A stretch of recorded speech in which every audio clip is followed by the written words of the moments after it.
So how do we ignite our passion through desire? And how do we find our desire for the rest of our life? We're going to live a long time together, hopefully, if God wills.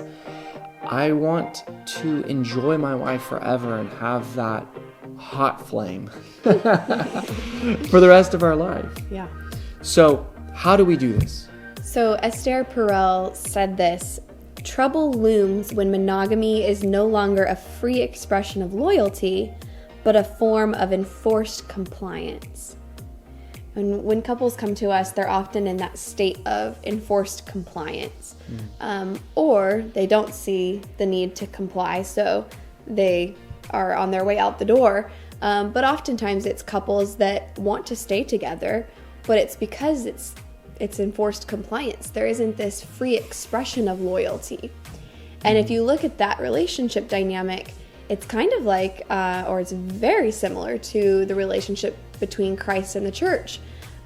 We were given autonomy from the beginning in the Garden of Eden to freely choose the Lord.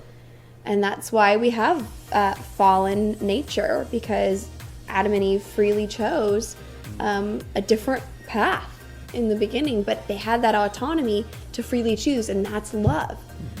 God loved us so much that he gave us choice. And when you feel that freedom and that expression of autonomy to freely choose each other, that's when you're going to ignite desire. So autonomy is seeing the person as an other. Sure, you're married, but seeing the person is, something separate from yourself. Even though we are connected, we are still separate. A thing to remember is that we cannot want what we already have. I have to want my wife in order to have the intimacy and that fire, that aliveness that we both want. Yeah. It's an example of this is like when one spouse goes out of town and, because there's that separateness, there's that, they say distance makes the heart grow fonder. Because there's that distance, it's this threat of loss. And there's nothing like the threat of loss to ignite that desire, because you want what you don't have. And so being separate from each other, whether it's just a work day or being out of town, or perhaps it's when you see your spouse through the eyes of someone else. And by that, I mean like when I see Adam speaking or playing the piano for someone, or he's in his element where he's like teaching somebody something. And that makes me want him even more. Because when you see them demonstrating their God-given abilities and gifts, but it's through the eyes of others, and they're confident, and they're demonstrating that. When they're shining in confidence. They're shining, yeah. I think that's really where we're like, oh wow. And you see that other facet. Everything changes when you see something from a new perspective. And the novelty that we're getting at here, it's not about getting a new spouse. I mean, a lot of people look at it that way, they need something new and fresh, or they fell out of love. Well, no, they lost desire because they weren't seeing their spouse from a new perspective. Right. So bring novelty into your relationship by seeing your spouse from a new perspective, shifting that prism a little bit. And so look for those qualities in your spouse, their God-given gifts, and look for them to be demonstrating those gifts, and that confidence that they exhibit. That's going to be a turn on.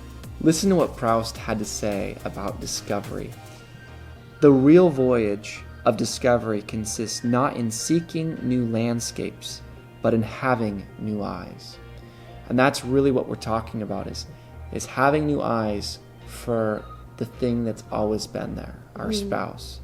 Taking advantage of trying new opportunities with your spouse, branching out, doing something new, be adventurous with each other. And this is really getting to the heart of finding that, lighting that fire. Also within this idea is imagination. So much of what we're talking about is not about new things, but it's about using our brain to connect better with our spouse. Right. And he gave us imagination. This is how we're different from animals. Animals see a mate over there and like, oh, hey, and they run over there and they do it. Humans are unique in the fact that they don't have to be around their wife or their spouse in order to be ready to be with them.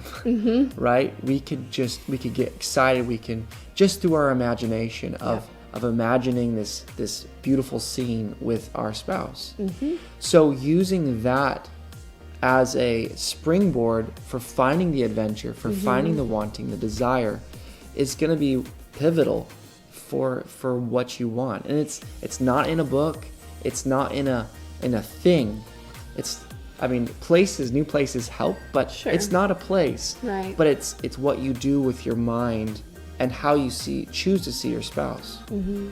So use that imagination, not of positions and whatnot, but the imagination of how you experience that place.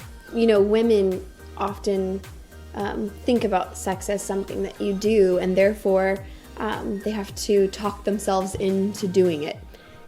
But instead of talking yourselves into doing it, see sex as more of a place that you go, and therefore be willing to go there. And women often say that once they go there, they are happy that they're there. Start to see yourself and experience yourself in that place through the eyes of your spouse, feeling desired by them as you desire them.